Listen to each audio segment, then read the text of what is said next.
The vast majority of games I've played, from the 80s until now, provided me with a lot of entertainment, but there is a handful of them that went beyond that. Some games ended up becoming experiences that changed my perception of what a video game should be, and in some cases they even impacted my real life. The greatest and most impactful of them is and forever will be Dark Age of Camelot. On YouTube there is hundreds of videos covering all the MMOs and explaining what happened to them, why they shut down, what the devs did wrong, but this is going to be a different kind of video. You see, Dark Age of Camelot is still there. The player base has shrunk significantly, but fans from the early years, together with those who joined the game after it went free to play, are still keeping their servers alive. There are official servers, private shards. The problem is that the experience that DAOK provided during its first decade or so is now gone, and it will never come back.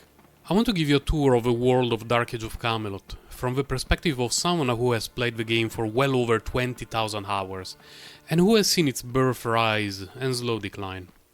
The game was released in 2001, although the European servers were delayed by a few months.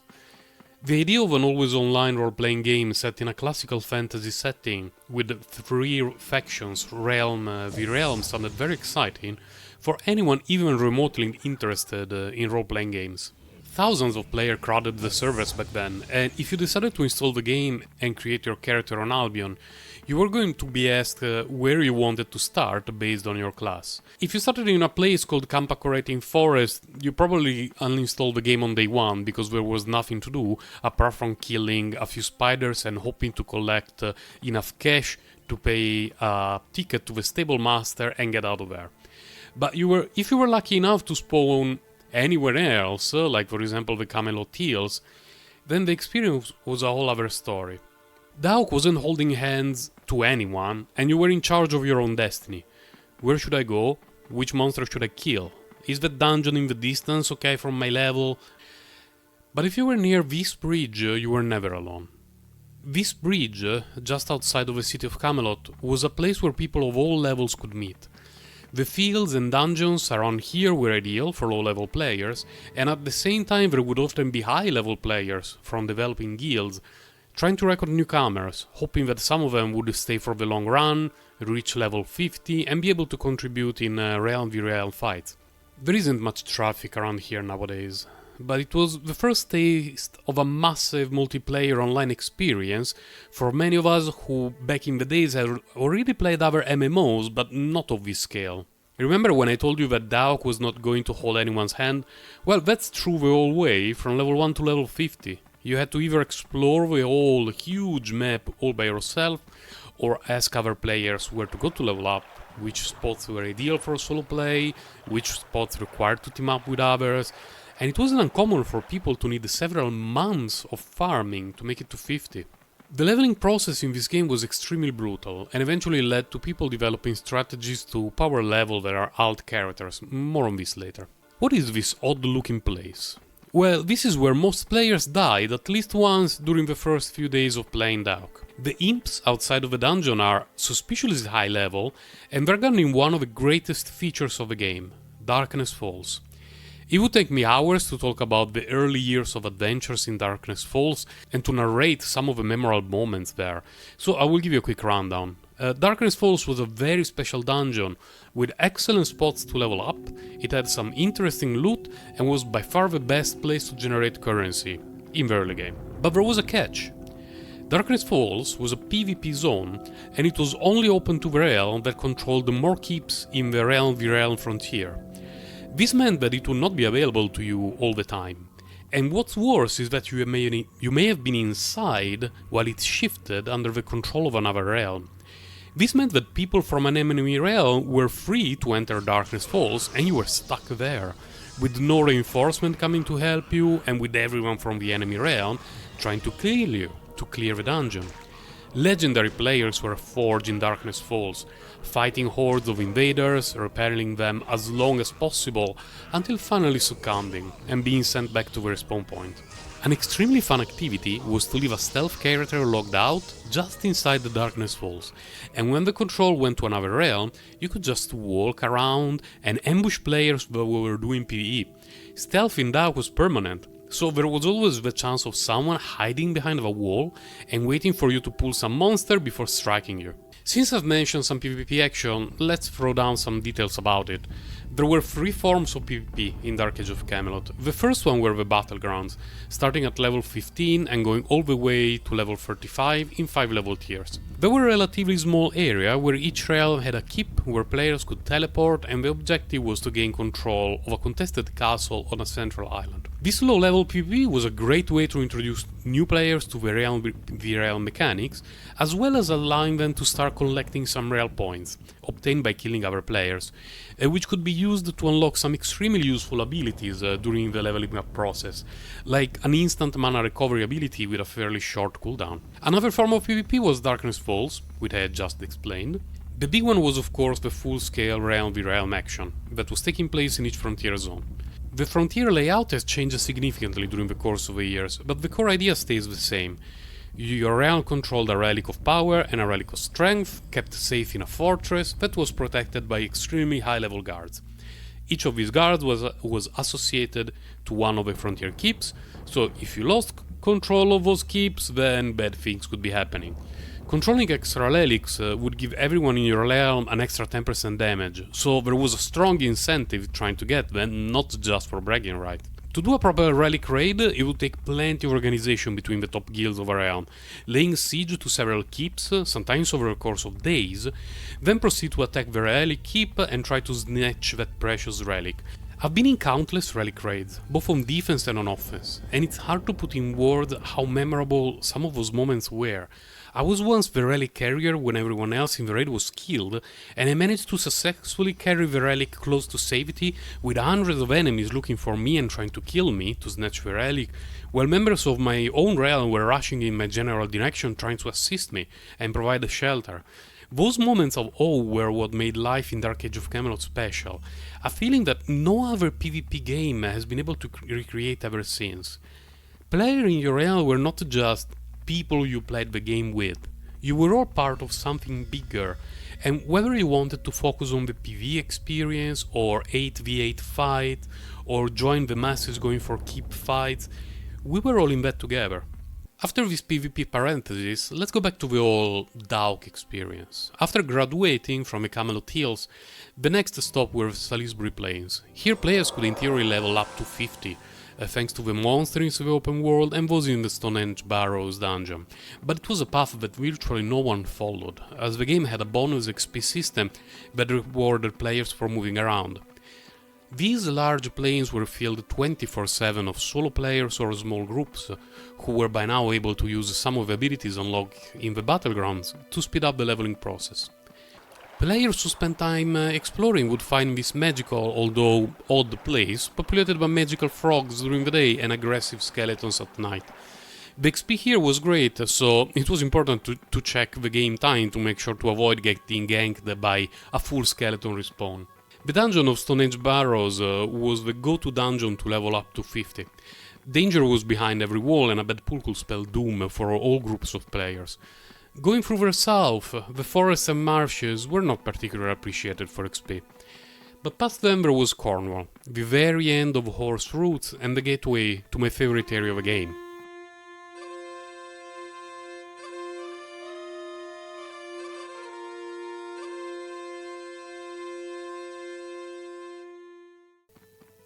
The farmers here take care of the boars. As well as being delicious, they provided great XP and dropped a nice weapon, meaning that the majority of players would become mortal enemies of the farmers, and eventually get attacked by them as soon as they got off the horse. A short walk leads to an area surrounded by fog and filled with ruins. Lioness. This is where I leveled up most of my characters to 50 during the course of the first year of the game. Players who made it this far and were able to grind these monsters could see level 50 within grasp reach.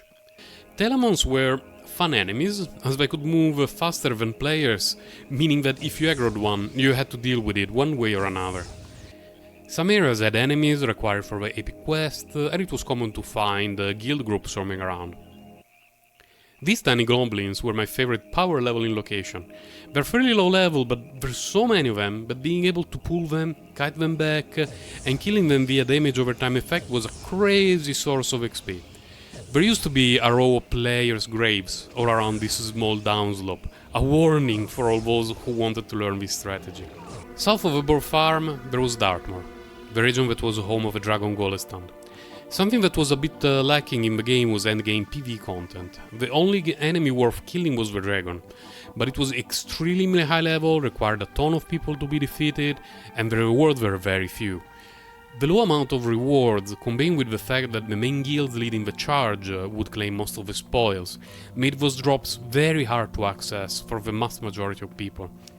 Luckily, crafting was extremely well designed. Most people would spend years doing PvP using almost entirely crafted components, although the first game expansion introduced some new toys. This area looked very different back then, as a relatively new upgrade changed its look completely. It was a huge downgrade for me, as the original golem stand looked like a classic dragon, while the newer version looks like an average elite enemy straight out of World of Warcraft. Roughly 1 year after the game release, Shrouded Isles hit the shelves, the first expansion of the game, and it was absolutely fantastic. Now, picture this. Each realm in the Age of Camelot had its own map with a completely different design, geography and monster composition. So it would have been perfectly reasonable for Mythic Entertainment to release a new map that was the same for every realm, right? Well, yes, but they didn't. Each realm got a completely different new map, with locations and enemies fitting the lore of the region, and new maps were roughly the same size of the original game area. New classes and races were introduced as well, and more importantly some endgame dungeons. For Albion, Avalon City was the go-to location for people leveling up from 40 to 50, and the new Necromancer class quickly became the favorite for power leveling alt characters far quicker than usual. This required a player to log in 2 characters, the Necromancer to kill mobs, and the lower level alt character to get XP. The endgame dungeon Kyre City was introduced, and while some of the gear in it was really good, it had a problem similar to the dragon. Some bosses were extremely difficult to take down and require large raids, thus limiting the chances of getting nice stuff. Also worth mentioning, this was not an instance, and boss enemies inside the dungeon had a respawn timer of days. It would not have been a problem to arrange realm raids accordingly, but over the course of time people found ways to sneak inside with a small group of characters and use classes with a pet that reflected damage to the enemy to clear some of those bosses. This created a weird situation in which going there with a multi-guild raid could lead to a huge waste of time if the bosses hadn't respawned, but at least there was a constant stream of endgame gear on sale. Also, not having to go there meant having more time to do Realm v Realm in the evening, so in my years of playing Dauk I'd only full clear Kyre City once for bragging rights. There were several locations that were fantastic to kill monsters, but most of the traffic was funneled in the direction of Avalon City. Here players could level from 40 to 50 in a short amount of time, and group play was heavily rewarded as some areas were full of high-level enemies that made it too slow for solo players who tended to gravitate near the entrance. In addition to high-level monsters, a new Giga boss was introduced, but outside of looking cool there wasn't really much point in trying to kill him.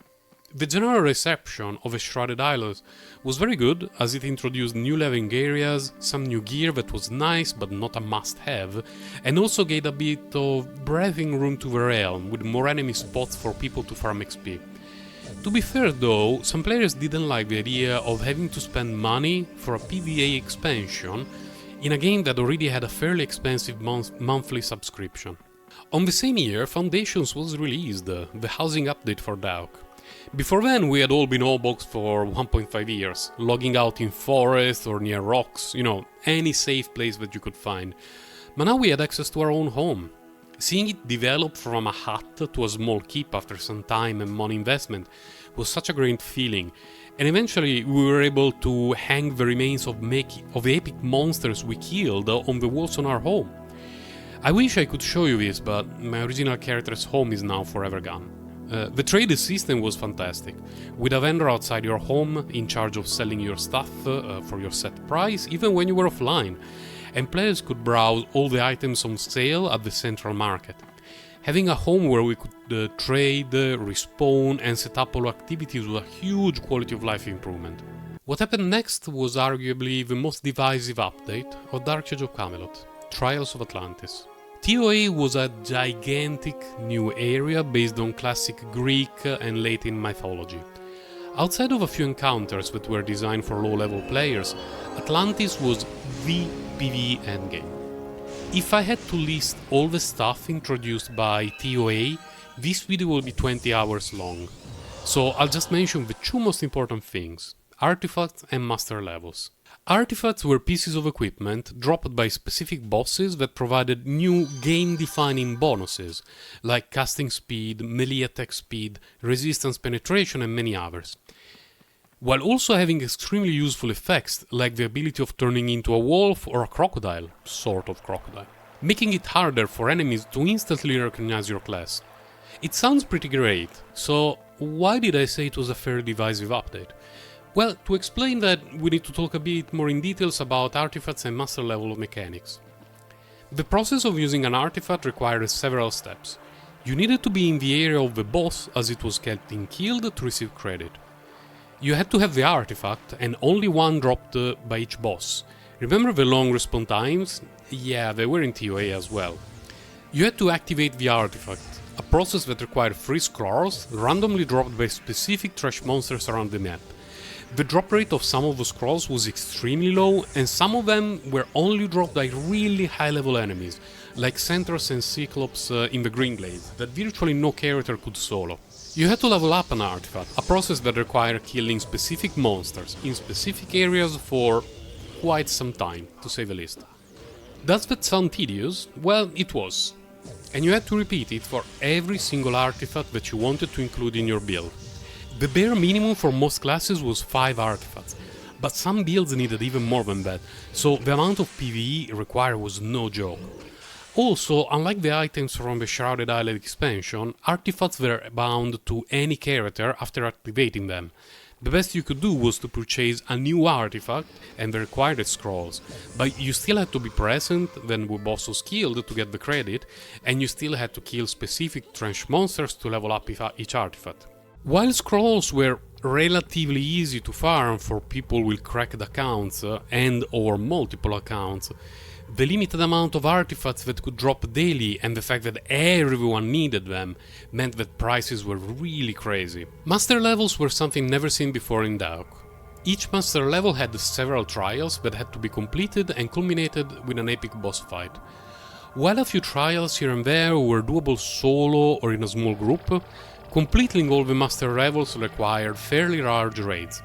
Some of the drops were good, especially from the last few raids, but what was important was to be there and gain the credit for the trial to unlock some game-changing abilities. Certain raids were fantastic, laying siege to a giant pyramid with hordes of enemies swarming around, watching a statue rise up from the ground wielding a giant messing hammer and starting to one-shot every player it touched, getting everyone turned to stone by Medusa. So many memorable moments. Unfortunately, those raids required quite a few people. The difficulty was toned down a bit over the course of time, but at the very beginning a lot of people were stuck at low master levels. Many servers would arrange master level nights, where anyone who wanted could join and clear a specific master level. But if you missed the one you needed, you would be stuck for a week, until the next master level cycle. I had joined a few so-called master level marathons. You started around 8 AM, and the raid went through all the group stages of each master level in a row, usually and hopefully finishing before dinner time.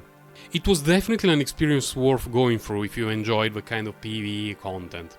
But that was the problem.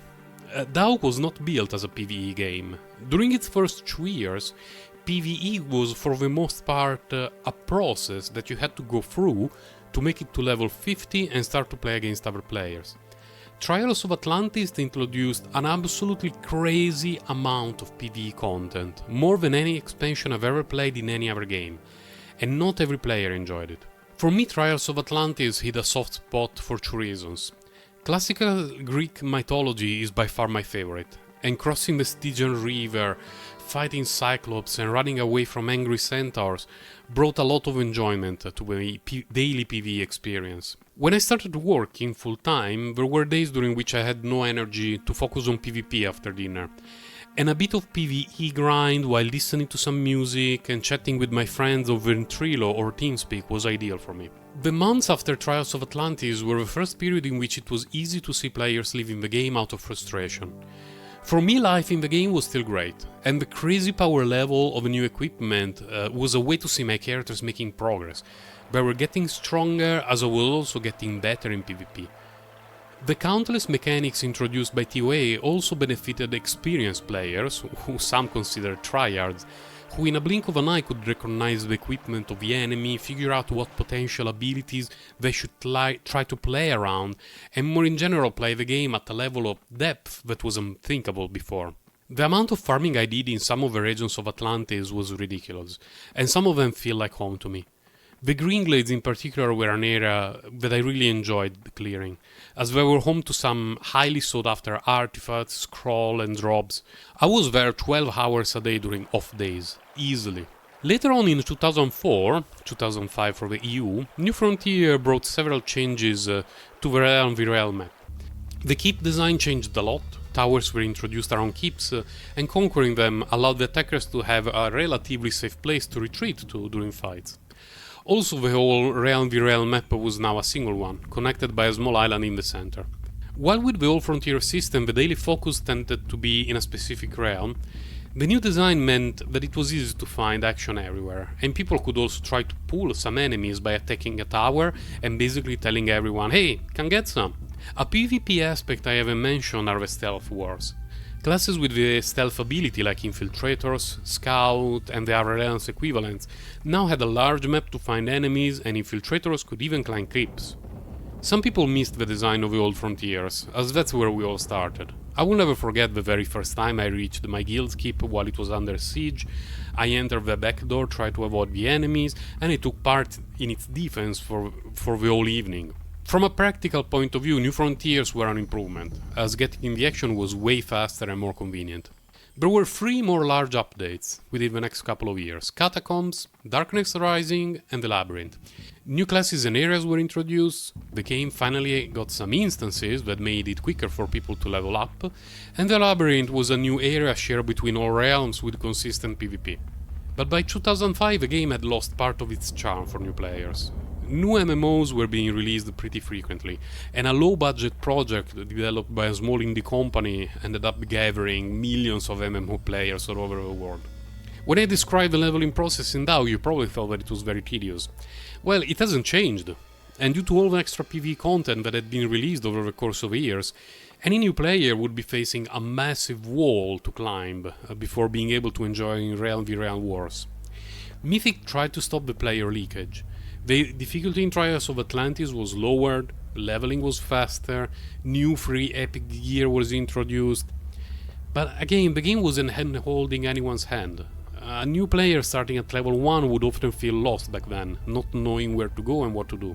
Players like me, who started their adventure in DAO from the beginning, were never alone. We always had some people around us, killing monsters in the same area, keeping an eye on each other, trying to rescue those players who had a bad pool. We were all living the RPG part of an MMORPG, knowing that all those adventures against undeads and goblins would eventually allow us to benefit our realm in PvP. And once we got past the stage, we all became more interested in the deeper aspects of PvP, developing strategies and teams that worked well as an 8-player squad, rather than relying on having more players than the enemy. And when Trials of Atlantis was released, we all helped each other to make it through those trials and obstacles, knowing how much they would benefit our characters. But the amount of content was too much for most new players, for whom World of Warcraft and Guild of Wars had a far easier and more welcoming approach. I saw my server going from over 3,000 concurrent players down to 2,500, eventually 600 on a good weekend night. DAO was so successful at launch that new servers had to be created in a rush to accommodate the hundreds of thousands of subscribers. But for some reason that it will always be difficult for me to understand, Mythic never noticed the low rate of new players that were staying after trying out the game. Or maybe they noticed it but didn't have a clear and effective way to tackle the issue. Low population servers were merged to repopulate realms, as a game like Age of Camelot required a certain amount of online players to make it enjoyable. Classic servers that started from zero without TOA were released to try to make the game feel fresh again, but eventually it was all over. As a savist, let me remind you, Dark is still playable, on the official servers, on unofficial shards. I have many friends who still play it, but it just feels different. The PvP combat of Dark Age of Camelot is, for me, absolute peak gameplay to this day. Watching two 8-man groups battling against each other, it can be confusing for a lot of people, because it's a system with a depth that is difficult to put in words, and no other MMO ever came close to it. Those first 5 years of Dark for me are impossible to describe. As a fan of classic fantasy themes, playing Dark Age of Camelot at its birth was like living a 5 years long role-playing game together with thousands of people. Some of those players became friends that I still talk to 20 years after meeting them. Some of those friends are no longer with us. And knowing that one day the official servers will completely shut down and everything will be gone forever fills me with a deep sense of sorrow. All those moments will be forever in my memory, but I wish at the time I had a better PC. I wish that I could run fraps to capture my adventures and record the countless memorable moments I share with enemies and friends. The fact that, apart from a couple of screenshots, I have nothing left from those years is the main reason why I started my YouTube channel. I want a place where I can upload my gaming memories, so that when I'm older I will be able to look at them, smile, and show some of those adventures to my little daughter. After all those server merges, my original characters are now in the void. I can no longer access them in any way. I would do anything to see on screen my sorcerer, with whom I've spent at least 10,000 hours living in the world of Dark Age of Camelot, but it's not possible. It's something that I had to accept several years ago. I want to believe that all my characters are still at my home by the lake in Waterford, enjoying the sunset and waiting until one day sunrise won't come up anymore.